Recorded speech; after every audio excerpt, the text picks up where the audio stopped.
Welcome to Sunshine Art and Drawing. Today I'm going to be doing a cute little drawing using coffee as paint. So let's get started. So first things first, you're going to need some coffee. I'm just using some instant coffee here because it's cheap and easy and I had some laying around. So I'm using about a little less than 1/3 of a teaspoon in the first one, about 1/2 teaspoon in the second one, and a good big teaspoon in the third one. I wanted some different strengths of coffee so that I could get some different colors. So one will be like more dark and the first one will be a lot lighter. And then I grabbed just some warm water. I didn't want to use boiling water, so I've just got a little bit of warm water here, and I'm going to just put a little bit in just to see how much I'm going to need. I ended up using all of this water, so you probably need a good 2 or 3 tablespoons per each one of the water. This little teaspoon, it wasn't quite enough and it made it all go kind of a bit sticky, so I totally recommend add more water than you think you're going to need and give it a really good stir until all of it dissolves, because you need it to dissolve so you don't end up with weird chunky bits in your art. And then once you have mixed them all together and they have made their lovely paint, then you want to decide what you want to paint. I did a little test piece first just to check out the different colors, and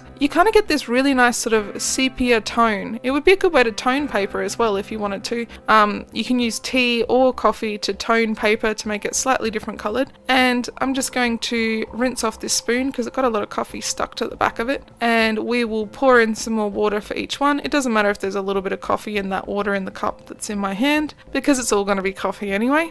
So I'm going to try and stir this middle one. I was thinking maybe there might have been enough water, but wasn't quite enough. And same with the last one. There wasn't quite enough water in there to get it to dissolve. So let's pop some more water in and stir it all together, and then you end up with a couple of sort of different strengths of coffee. You can use any kind of coffee for this. If you don't have instant coffee, just some leftover coffee from your coffee shop. That'll probably do just as good.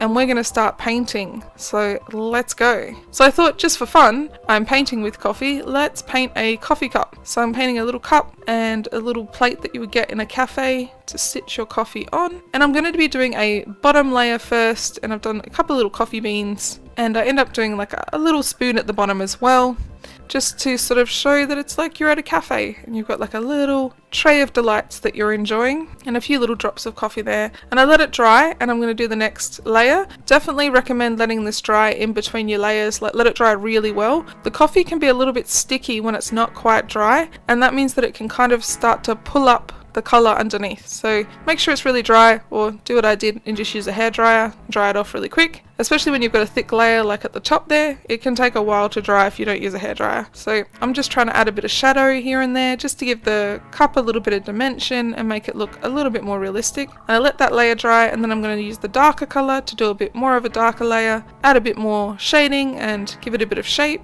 and add any details that I missed. And then once I finished that, I grabbed a pen and I just did a little bit of outlining, just enough to give it a bit of definition, because I noticed that it turned out a little bit like watercolor, so there wasn't a lot of definition. And I totally recommend do the line art after you finish painting and it's all dry, otherwise the line art might run and it will look a bit funny. But now that it's done, it's super quick and easy to do. A little fun project for you. Big warm welcome to any new subscribers, and have a sunshiny day.